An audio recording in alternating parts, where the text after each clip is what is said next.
का शुक्राना सत्संग कर रही हूँ। गुरु पाक के मंत्र जाप से मैं शुरू करूंगी। ओम नमः शिवाय, शिव जी सदा सहाय। ओम नमः शिवाय, गुरु जी सदा सहाय।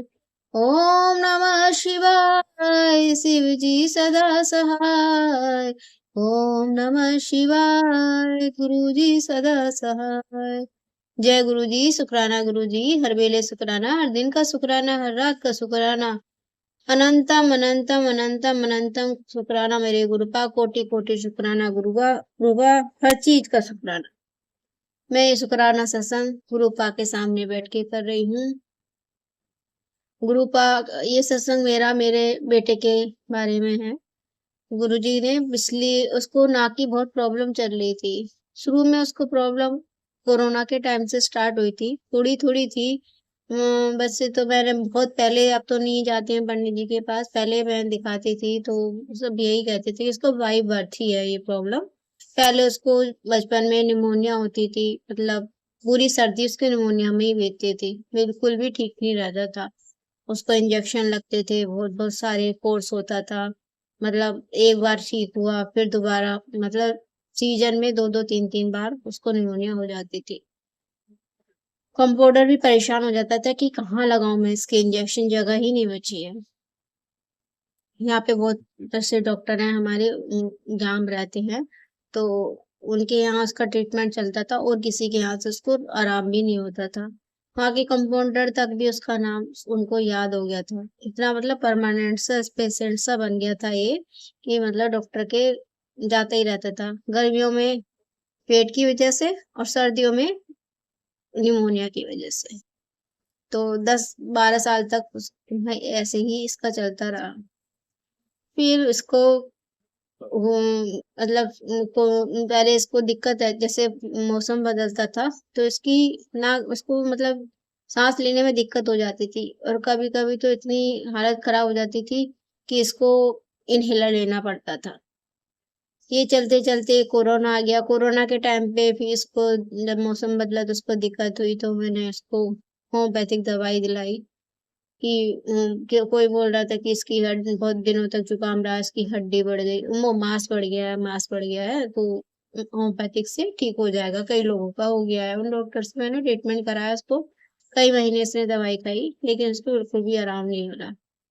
फिर वो दिखाया डॉक्टर को, तो वो मांस बताते थे, कोई हड्डी बताता था। तो सब कहते थे हड्डी तो नहीं बढ़ती किसी की, मांस बढ़ जाता है, मांस काट देते हैं डॉक्टर, ठीक हो जाता है, ऑपरेट कर देते हैं, कुछ नहीं होता उसमें, तो ठीक हो जाते हैं। तो मैंने इससे बोला, मैंने अपने बेटे से बोला कि उनका चल ऑपरेशन करा लेते, फिर क्या करें, नहीं हो पा रहा है। ऐसे पढ़ाई भी डिस्टर्ब हो रही थी। इसका 10th क्लास था उस समय, तो इसकी ऐसी साइनस बन गया था वो, ऐसी हो गई थी, मतलब एक इसकी आंख की पुतली बाईं की दाईं तरफ मतलब अजीब सी हो गई थी, जैसे बकरे की आंख में मोटी मोटी बाहर को निकल आती हैं, मतलब अजीब सी ही शक्ल हो गई थी। इतना सुंदर है गोपा का प्यारा नाती, कि मतलब बहुत ही प्यारा है। तो शुक्राना गोपा इतना प्यारा बेटा देने के लिए। लेकिन अब जब उसकी शक्ल ऐसी हो गई तो सब यही कहते थे कितना सुंदर बच्चा था और कैसा हो गया है, इसकी आंखें कैसी हो रही है, ट्रीटमेंट क्यों नहीं कराते हो, ये है वही सब हम बातें कहते हैं। पर हर माँ बाप चाहता है कि हमारा बच्चा स्वस्थ रहे। हम भी सोच रहे थे कि हम अच्छा बेस्ट ट्रीटमेंट कराएं इसका। तो बहुत सोचा बेचारा, फिर किसी ने बोला कि देहरादून दिखा लो एम्स में। हमने देहरादून दिखाया, वहां पे इसको उन्होंने कोई दवाई, मतलब 3-4 बार बुलाया उसको, ये सब हुआ, उसकी दवाई वगैरह चली। फिर उसको कोई दवाई भी डाली कि उसको एक कफ का गुच्छा सा उसके मुंह से, जब वो आ रहा था ट्रेन से, तो मोटा सा गुच्छा उसका बाहर निकला। तो मैं तो गई नहीं थी, उसके फादर पापा गए थे और वो गए थे बैठते। तो बताया उसने मुझे आके, तो मैंने कहा अच्छा। तो कह रहा मम्मी बहुत मोटा सा मुंह से निकला और मैंने तो बाहर फेंक दिया ट्रेन से। तो अच्छा। फिर दवाई, इसकी ट्रीटमेंट चलता रहा। फिर वो बोले कि अब आना है, इस डेट पे आना, डेट के डेट जाते रहे ये लोग। फिर इसका आ गया, ये इसको 10th में तो उसके फिर कोरोना की वजह से हाफरली के बेस पे ही लोगों का रिपोर्ट कार्ड बना दिया था। और लेकिन मेरे बेटे की हालत उस टाइम बहुत खराब थी। कि मैं तो ये सोची थी प्रिपरेशन तो थी, लेकिन बच्चा थोड़ा उससे डिस्टर्ब होता है ना, बार-बार नोज़ साफ करने उठता, बैठता, जैसे ही वही इसको दिक्कत होती। तो मतलब पढ़ाई डिस्टर्ब सी हो रही थी उसकी। लेकिन मैंने इसको जब हाफ-अर्ली चल रहे थे तब भी थोड़ा इसकी थी, तब दिक्कत तो हो रही थी। लेकिन फिर मैंने बोला कि चल भई तू थोड़ा तैयारी अच्छे से करके दे दे। तो उसने दी तैयारी करके जैसा भी इसको, लेकिन और थोड़ा ये नहीं पता था कि हाफ-अर्ली की बेस पे ही मतलब एग्ज़ाम वो रिपोर्ट कार्ड बना देंगे। तो शायद मेरा बेटा और अच्छा मतलब सीरियस होके देता पेपर। तो उसने सोचा अभी तो बोर्ड होगा, उसमें दूँगा अच्छी परफ़ॉर्मेंस। लेकिन हाँ, ठीक है, फिर भी गुरु पाक की कृपा से जैसे उसकी हेल्थ इश्यूज़ चल रहे थे, मुझे कोई इससे मुझसे कोई गिला-शिकवा नहीं है। बेटे ने मेरे जितना कर सकता था, एफ़र्ट्स डाल सकता था, डाले उसने। तो उसके आ गए थे 80 के करीब, 80 के करीब आ गए थे, 81। तो चलो ठीक है, गुरु-पा की जैसी इच्छा, तो बात नहीं। फिर उसका जो है फिर उसका 11th स्टार्ट हुआ, फिर क्लासेस लगी, तो मतलब फिर इसकी दिक्कत होने लगी मतलब बढ़ती जा रही थी। तो इन 10th के बाद ही फिर हाँ, ट्रीटमेंट दे दिया तो फिर हमने दिखाया वगैरह तो उन्होंने अब कहा कि इस तारीख को आप लोग लेके आ जाना और मतलब इसका ऑपरेशन कर देंगे हम। तो सब सिटी स्कैन वगैरह सब उसके टेस्ट वगैरह जो भी होने थे हो चुके थे। बस उन्होंने डेट भी दे दी थी, फ़ोन पे बताया भी था कि उस दिन आ जाना। फिर अचानक से कोरोना बढ़ गया और ओपीडी बंद हो गई और इसका ऑपरेशन नहीं हो पाया। फिर से वो पोस्टपोन हो गया। फिर वही है ज़्यादा टाइम हो जाता है, 3 फिर डॉक्टर लोग फिर दोबारा से सारा टेस्ट वगैरह करते हैं। फिर थोड़ी इसकी मतलब बीमारी थोड़ी कंट्रोल में थी, मतलब इतना वो नहीं कर रही थी, इसने 11th कर लिया ठीक से। फिर 11 के बाद इसका 12th आया, तो 12th में भी इसका हो गया। लेकिन जब अब अब वो बीएससी सेकंड ईयर में बीएससी करते-करते उसको फिर दिक्कत होने लगी मेरे बेटे को। मतलब दिक्कत तो होती थी टाइम टू टाइम उसको मतलब होती ही रहती है। मतलब ये कुछ टाइम के लिए ठीक हो जाती है, 2-4 महीने ठीक रहा, लेकिन जैसे ही वेदर चेंज होता है इसको दिक्कत तो होती है। और डस्ट से इसको भी दिक्कत दिक्कत है। फिर इसको जो है क्या हुआ कि इसको हमने दिखाया यहाँ पे लोकल में। तो लोकल में भी यही सब बता रहे थे कि आप सिटी स्कैन दूसरा कराइए, उस पे पता चलेगा कि करंट में क्या पोजीशन है। क्योंकि आँखें थोड़ी ठीक हो गई थी, मतलब थोड़ा दवाई-ववाई के उससे, तो इसको भी लगा ठीक है मम्मी ऐसे ही ठीक हो जाऊँगा। वही है हर कोई ऑपरेशन बच्चा है वो तो ख़ैर बड़े-बड़े डर जाते हैं ऑपरेशन के नाम से। तो फिर वही इसका सब ज़्यादा बढ़ने लगी तो हमने बोला ज़्यादा टाइम वेस्ट क्या करना है, इसके कराना तो पड़ेगा ही। तो हमने सोचा जहाँ पे ऑपरेशन कराते हैं तो फिर वहीं पे सिटी स्कैन कराना बार-बार सिटी स्कैन कराना भी ठीक नहीं है, बच्चा ही है। तो वो भी मना करता है और आजकल के बच्चे सब यूट्यूब पे देख के सब अब उसको बायोलॉजी वगैरह 10th की उसने अच्छे डीपली से पढ़ी थी ना तो उसको ज़्यादा चीज़ें बॉडी के बारे में बहुत कुछ मैं तो कहती हूँ कभी-कभी कि तू डॉक्टरी कर लेता, डॉक्टर का कोर्स कर लेता, बायोलॉजी ले लेता, क्यों ली तूने मैथ? तू तो अच्छा डॉक्टर बन सकता था। तो कहता है नहीं मम्मी मुझे मैथ ही लेना था। तो ठीक है, बच्चों की जैसी इच्छा। तो बाकी गुरुजी की मर्ज़ी। जो करेंगे गुरुजी करेंगे। मैंने तो गुरुजी के आगे सरेंडर कर दिया है सब कुछ। मुझे तो अपने गुरुपा पे पूरा भरोसा है। फिर कोई बात नहीं, गुरुपा की मर्ज़ी से फिर गुरुपा ने हमें अभी इसी साल 2025 में जनवरी में जनवरी के एंड में हमें बड़े मंदिर बुलाया और गुरुपा से मैं जुड़ी थी जुलाई मई जून के आसपास मतलब 2023 में मुझे यूट्यूब के थ्रू ग्रुप के मैसेज आने लगे थे और मैं भोलेनाथ की तो पूजा करती थी शिव शक्ति की बचपन से ही पहले शिव जी की करती थी और थोड़ी सी समझदारी दी भोलेनाथ ने कि मेरे साथ गोरा की भी पूजा कर तो फिर मतलब किसी ने सजेस्ट भी किया मुझे किसी बड़े बूढ़े ने कॉलोनी के कि नहीं तुम माता रानी की भी पूजा किया करो तुम शिव जी की पूजा करती तो माता रानी की पूजा मतलब करती थी नौ दुर्गे वगैरह करती थी लेकिन ऐसे मतलब इतना वो नहीं था कि शिव शक्ति की एक साथ पूजा करनी चाहिए तो मैं करती थी, मतलब ऐसे नहीं कि मतलब नहीं करती थी। वो यस जहाँ से है वहाँ सकती है, जा सकती है वहाँ से है, तो ये तो है ही। लेकिन हम थोड़े मूर्ख होते हैं ना, इंसान लोग अपनी ज़रा बुद्धि ज़्यादा चलाते हैं। तो फिर कोई नहीं, फिर हमारा क्या हुआ कि फिर मेरा मेरा बेटे का जो है वो ट्रीटमेंट चल ही रहा था, तो फिर ये बोले कि चलो अब फिर हाँ, गुरुजी ने बड़े मंदिर दर्शन के लिए बुलाया। तो जैसे हम गए थे बड़े मंदिर, तो जैसे हम बाहर एक चक्कर लगवाते हैं, जहाँ से एंट्री थी ना वहां से हमें एंट्री नहीं हुई, कोई मतलब बड़ा सा शायद ये वो होते हैं ट्रेलर वगैरह होते हैं जहाँ वो सामान वगैरह लेके जाते हैं, वो ट्रक खड़ा हुआ था। तो बोले कि आगे वाले गेट से एंट्री कर लीजिए, तो हम अगले वाले गेट से एंट्री करके गए। तो जब हम घूम रहे थे उस मंदिर के, तो मेरा मन भारी-भारी सा हो रहा था, जैसे कहीं जाते हैं ना अपने मैके वगैरह, तो मन आते समय भारी-भारी सा हो जाता है, वैसा हो रहा था, मन भर से आ रहा था, पता नहीं क्यों। फिर चलो कोई नहीं, फिर हम मंदिर गए, अंदर दर्शन करे, जल प्रसाद लिया, रूपा ने बड़ी अच्छे से सब दर्शन वगैरह कराए।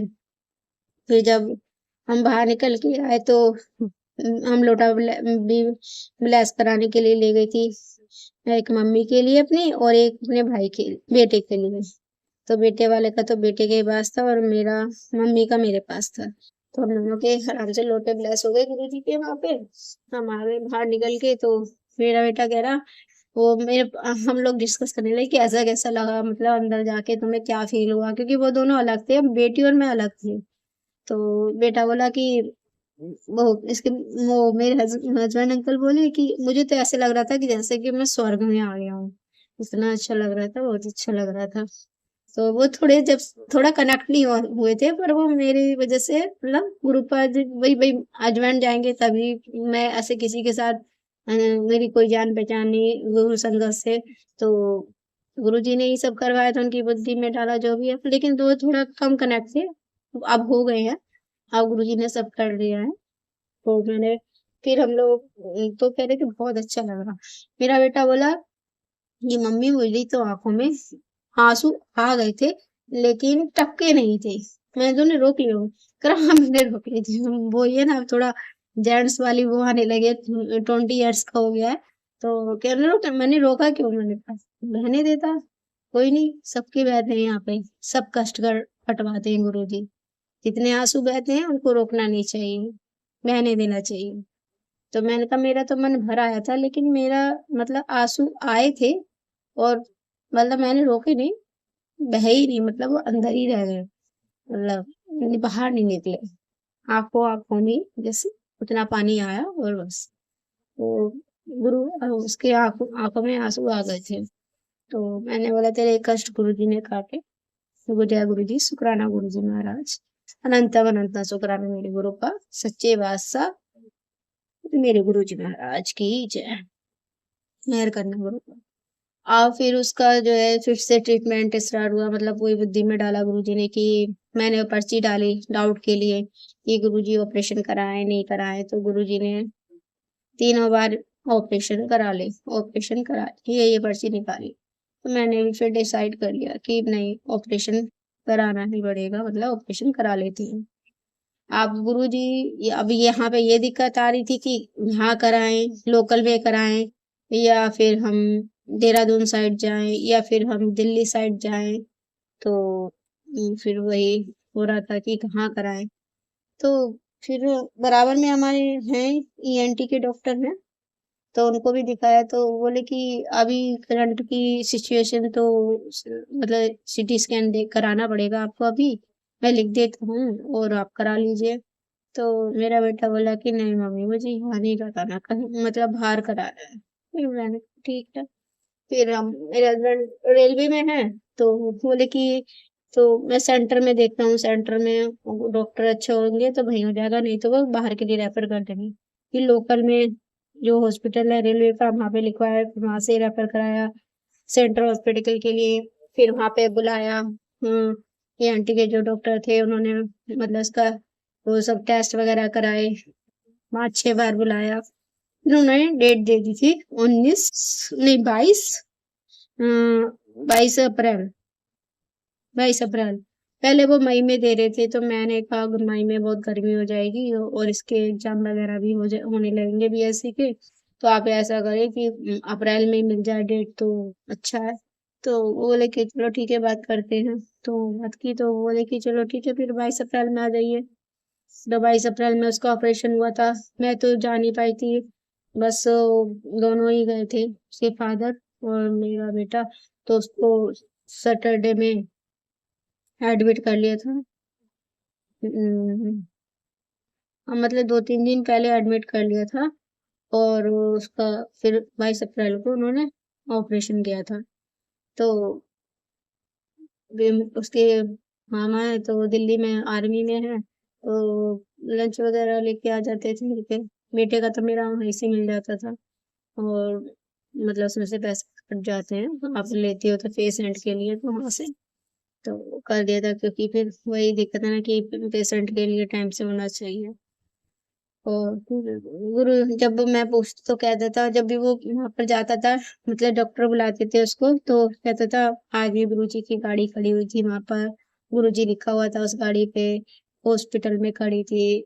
2-3 बार गया वो, 2-3 बार मैंने कहा गुरु जी ही मतलब तेरे अंकल आए हैं वो, हाँ ले गए हैं ठीक जगह, मतलब तेरा ट्रीटमेंट अच्छे से कराएंगे गुरु जी।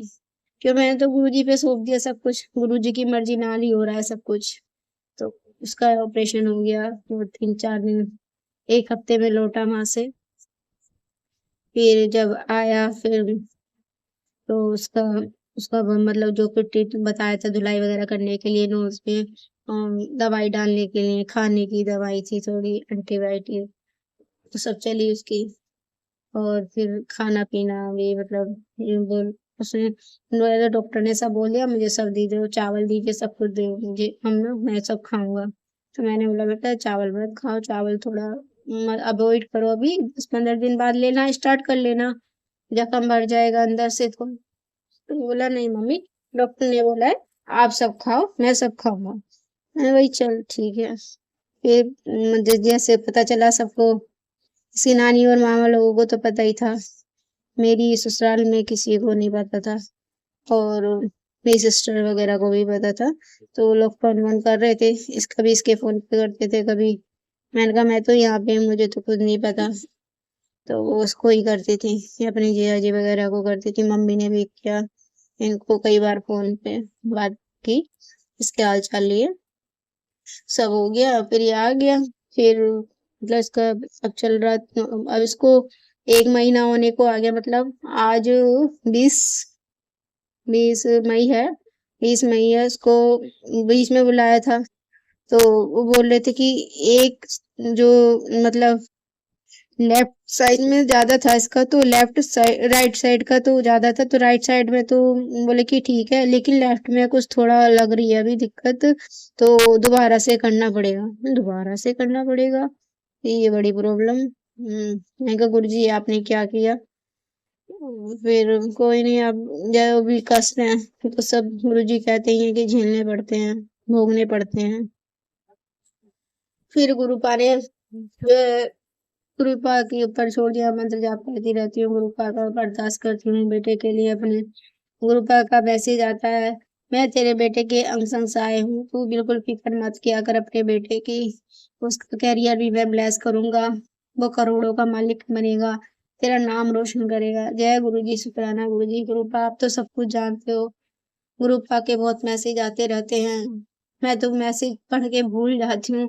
जब पढ़ती हूँ तो जब कभी मेरा दिमाग थोड़ा डिस्टर्ब सा होता है, तो गुरु जी ऐसे मैसेज भेज देते हैं कि मुझे भी कभी कभी ऐसे लगता है ग्रुप का कितना ध्यान रखते हैं। I love you group, I love you group, एक पिता की तरह ध्यान रखते हैं ग्रुप का।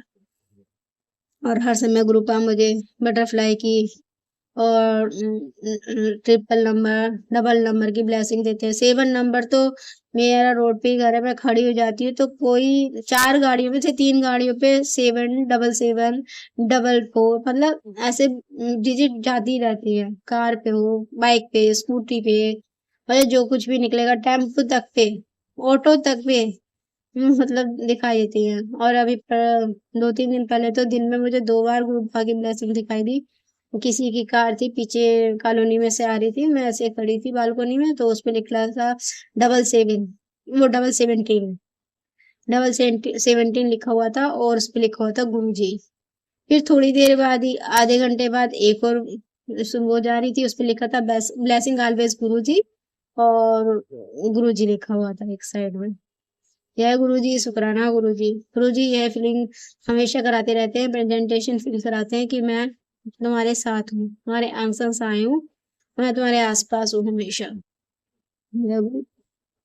तो गुरुपा का फिर अब आज उसको फिर बुलाया 20 मई को, और आज फिर उसका ऑपरेशन हुआ, तो उन्होंने बोला था कि मतलब 1-1.5 घंटे का ऑपरेशन है, जल्दी आ जाना, मॉर्निंग में 7 बजे तक यहाँ पहुंच जाना। तो सबसे पहले हम आपका ही करेंगे, क्योंकि 2 बार वो पहले बुला चुके थे, तो ऑपरेशन ट्यूसडे और थर्सडे को रहता है, ट्यूसडे और थर्सडे को रहता है इसका ऑपरेशन। और तो पिछली बार भी ऐसे ही हुआ था, तो ट्यूसडे को ही हुआ था, और आज भी ट्यूसडे ही है। तो गुरुपा देखो, आपको अंग संग रहना है, मैंने तो आपको सौंप दिया। मैंने बात की थी अभी से थोड़ी देर पहले, तो मतलब उस पे तो है, वो कह रहा था कि बस नोज में निडिल लगाई थी उन्होंने सुन करने के लिए, और मुझे आवाज तो आई थी कट, मतलब कि हड्डी काटी। पहले भी उसकी हड्डी निकली थी इतनी बड़ी, दिखाई थी मेरे हस्बैंड ने फोटो पे करके, तो पहले भी हड्डी थी, उसकी हड्डी बड़ी हुई थी। और थोड़ा और लेट हो जाता, ग्रुप ने मेहर करी कि उसके माइंड से टच हो सकती थी वो, तो क्योंकि ये साइनस जो है, ये तो माइंड पे इफेक्ट करता है या फिर आइज पे करता है। अब उसका माइंड पे इफेक्ट करने लगा था, पहले आइज पे करी थी। आइज की शेप तो अभी चेंज हो गई थी थोड़ी थोड़ी, लेकिन इतनी नहीं थी। अब उसका माइंड की तरफ हड्डी बढ़ रही थी वो। तो गुरुपा बस उससे जल्दी से रिकवर करा देना, उसे दर्द ना हो बिल्कुल, जल्दी से खा पी के फिट हो जाए, अपना स्वस्थ रहे। अब कोई बीमारी ना करना, गुरुपा उसे स्वस्थ रखना। बचपन से उसने बहुत कष्ट झेले हैं, बहुत उसने परहेज करा है। छोटे बच्चे कितना चिप्स, पापड़, कुरकुरे ये सब खाते, मैंने उसको कभी नहीं खाने दिया, क्योंकि वो पेट का इशू हो जाता था उसको। बाहर की चीज तो कुछ भी नहीं देती थी, तो उसको अभी तक पता भी नहीं था कि क्या चॉकलेट होती है, क्या टॉफी होती है, क्या चिप्स होते हैं। रूपा खुद से भी बहुत वो परहेज करता है, लेकिन अब थोड़ा देखता है ना, बाहर जाता है कि सब बच्चे ऐसे उल्टा सुल्टा सब खाते रहते हैं, तब भी फिट है। और मैं इतना उससे रहता हूँ परहेज से, तब भी डाइट कॉन्शियस भी होता है वो। गुरुपा जो भी इसकी इच्छाएं हैं, जो भी उसे बड़ा बनने का सपना है गुरुपा, सब पूरा करना, जो उसके लिए ठीक हो उसको वो करना गुरुपा।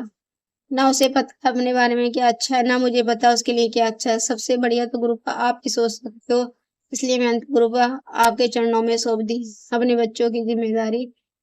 मेरे बच्चों को पर मेहर करना गुरुपा, अच्छे हेल्थ वेल्थ ब्लेस करना, अच्छा शानदार कैरियर ब्लेस करना, अच्छी एजुकेशन ब्लेस करना गुरुपा। सारी संगत के परिवार को कामयाब बनाना, जो बच्चे गलत राह पर जाने हाथ पकड़कर सही राह पे डालना। अपने माता पिता का मान सम्मान करें, अपने गुरुजनों का आदर सत्कार करें गुरुपा, आज्ञा का पालन करें, माता पिता गुरु का अपना अच्छा अच्छा व्यवहार रखें, अच्छी संगत बने गुरुपा, अच्छे बच्चे निकले गुरुपा, पढ़ लिख करके का नाम रोशन करें गुरुपा आपका, हमारा सबका। जय गुरु जी। सारी संगत सरवारी को बच्चों को ब्लेस करना गुरुपा, मेरे बच्चों को भी ब्लेस करना गुरुपा। जय गुरु जी, शुक्राना गुरु जी। मैं अपने शुक्राना सत्संग को अगले शुक्राना सत्संग की तैयारी करती हूँ, और जो आंटी अंकल मेरे इस सत्संग को शेयर करेंगे उनको भी गुरुपा अपनी मेहर करना गुरुपा। हाँ, मैं मंत्र जाप करती हूँ। ओम नमः शिवाय, शिव जी सदा सहाय। ओम नमः शिवाय, गुरु जी सदा सहाय। जय गुरु जी, शुक्राना गुरु जी, हर वेले शुक्राना, हर दिन का शुक्राना, हर रात का शुक्राना, हर सुबह का शुक्राना, हर शाम का शुक्राना। शुक्राना शुक्राना शुक्राना, अनंतम अनंतम शुक्राना गुरु का कोटि कोटि शुक्राना। जय गुरु जी, शुक्राना गुरु जी। जय गुरु जी। संगत जी, आज मैं अपना शुक्राना सत्संग शेयर करना चाहती हूँ। गुरु जी की कृपा पल पल बरस रही है। गुरु जी पल पल हमें ऐसे संभाल रहे हैं जैसे एक माँ एक अपने छोटे से बच्चे को संभालती है, ऐसे ही गुरु जी ने भी हमें संभाला हुआ है। हमारा घर, हमारा काम, हम कैसे चल रहे हैं, ये सब गुरुजी जानते हैं और कोई नहीं जानता। गुरुजी के बहुत पॉजिटिव मैसेजेस आ रहे हैं कि कुड़िए तेरा गोल्डन पीरियड शुरू होने वाला है, हमें उस चीज का इंतजार है। लेकिन गुरुजी का एक एक दिन सत्संग है। मेरे बच्चों को, दोनों बेटा बेटी, बेटे को बिजनेस में संभाला हुआ है और बेटी को पढ़ाई में संभाला हुआ है। बेटी का बर्थडे था, वो बाहर है अपने पीजी में, और उसके एग्जाम्स शुरू हो गए हैं। लेकिन फिर भी गुरुजी ने उसकी बर्थडे इतनी जोरदार मनवाई, इतनी जोरदार मनवाई उसकी बर्थडे। मतलब उसके एक फ्रेंड ने उसको गुरुजी का मंत्र जाप दिया, जो हम स्विच बोर्ड पे लगाते हैं ना, मंत्र जाप चलता है, वो दिया उसको। मतलब उसके एग्जाम शुरू होने से पहले ही गुरुजी उसके पास आ गए कि बेटा तू चिंता मत कर। और उसके पास एक दिन पहले मैसेज भी आया कि तेरा एग्जाम बहुत अच्छा होगा। और संगत जी, उसका एग्जाम बहुत अच्छा हुआ। मेरे बच्चे को कुछ कुछ बिजनेस में थोड़ी सी प्रॉब्लम्स आ रही थी, लेकिन at the end of the day Guruji ने उसको उस प्रॉब्लम से भी बाहर निकाला। अभी बच्चे को और बहुत तरक्की की जरूरत है, बहुत सुकून की जरूरत है, वो गुरुजी जानते हैं। वो गुरुजी सब जानते हैं। कैलेंडर उनका है, विश्वास हमारा है। समय गुरुजी का है, भरोसा हमारा है। बस उस भरोसे को और उस विश्वास को हम बनाए रखेंगे तो गुरुजी एक दिन जरूर कोई ना कोई चमत्कार करेंगे हमारे साथ। गुरुजी को सब पता है कि हम किस दौर से गुजर रहे हैं और किन हालातों से गुजर रहे हैं। इन हालातों में भी गुरुजी ने हमें ऐसे संभाल रखा है कि मेरे खून के एक एक कतरे से गुरुजी को शुक्राना है, शुक्राना है, शुक्राना है, शुक्राना है। जितना शुक्राना करे उतना कम है, जितना शुक्राना करे उतना कम है। हाँ संगत जी, एक सत्संग और कहूंगी मैं आपको। मेरे पास बहुत दिनों से आ रहा था मैसेज कि सत्संग का इनविटेशन आएगा, तो मना मत करना। गुरुजी, एक 7 मई को एक सत्संग में जाने का सौभाग्य मिला। उस सत्संग में पहला शब्द और लास्ट शब्द ऐसा लग रहा था जैसे गुरुजी ने मेरे को बोला है, मेरा जवाब था। क्योंकि मैं बहुत टेंशन में गई थी उस सत्संग में, मैं बहुत टेंशन में बैठी थी उस सत्संग में। फिर जैसे ही सत्संग ओवर हुआ तो एक आंटी जी ने अपना शुक्राना सत्संग शेयर करा, और वो आंटी जी सिर्फ मेरे को देखे जा रही थी। लगातार वो मुझे देख के बोल रही थी। और लास्ट का उनका एक शब्द, उनका एक सेंटेंस ऐसा था जैसे वो मेरे लिए हो, हमारे लिए हो, हमारे परिवार के लिए हो, कि गुरुजी ने एक ईंट भी नहीं टूटने दी। उनके मकान का कोई इश्यू चल रहा था नगर निगम वालों के साथ में। कह रहे वो उनका आधा मकान नगर निगम में जाने वाला था, लेकिन गुरुजी ने उनका मकान बचा लिया। ये इससे बहुत बड़ा सत्संग था उन आंटी की लाइफ का। और वो मेरी शक्ल ही देख देख के बोल रही थी बारू। ऐसा लग रहा था जैसे गुरुजी ने उनको आदेश दिया है कि तू इसी को देख के बोल मुझे। और ऐसा लग रहा था कि गुरुजी मुझे, कहते हैं ना सत्संग में सबके जवाब मिलते हैं। और लास्ट में जब उन्होंने ये बोला ना कि तेरी एक ईंट भी, मेरी घर की एक ईंट भी गुरुजी ने हिलने नहीं दी, तो ऐसा लगा कि गुरुजी कह रहे बेटा चिंता मत कर, सब ठीक हो जाएगा। शुक्राना गुरुजी फॉर एवरीथिंग। शुक्राना Guruji for being in our life. शुक्राना Guruji for being my world. आप नहीं होते तो गुरुजी कुछ नहीं होता। मदर्स डे वाले दिन मैं अपनी मम्मी को बहुत याद कर रही थी, बहुत याद कर रही थी। फिर गुरुजी का मैसेज आया, मैं ही तेरी मम्मी हूँ, मैं ही तेरा पापा हूँ। तो मैंने गुरुजी को एक अरदास लगाई है, गुरुजी हर साल गर्मी की छुट्टियों में हम अपनी मम्मी के घर जाते थे, पापा टिकट भेजते थे, हम लोग जाते थे। गुरुजी कुछ करो कि हम भी बड़े मंदिर बुला लो, बड़े मंदिर ही हमारा मायका है। गुरुजी बड़े मंदिर बुला लो। Thank you Guruji, thank you, thank you, thank you Guruji. शुक्राना, शुक्राना, शुक्राना गुरुजी। जो दिया उसका शुक्राना, जो नहीं दिया उसका शुक्राना, जो खिलाया उसका शुक्राना, जो नहीं खिलाया उसका शुक्राना, जहां भेजा उसका शुक्राना, जहां नहीं भेजा उसका शुक्राना। जब भी घर से बाहर निकलते हैं तो किसी ना किसी तरीके से गुरुजी अपने दर्शन दे देते हैं, कभी गाड़ी के रूप में, कभी 777 के रूप, किसी ना किसी तरीके से गुरुजी के दर्शन हो ही जाते हैं। Thank you Guruji, thank you, thank you, thank you so much. शुक्राना, शुक्राना, अनंतम शुक्राना, दिल से शुक्राना, हर कण का शुक्राना, हर क्षण का शुक्राना, हर सांस का शुक्राना गुरुजी, दिल से शुक्राना गुरुजी। शुक्राना। ओम नमः शिवाय, शिवजी सदा सहाय। ओम नमः शिवाय, गुरुजी सदा सहाय। ओम नमः शिवाय, शिवजी सदा सहाय। ओम नमः शिवाय, गुरुजी सदा सहाय।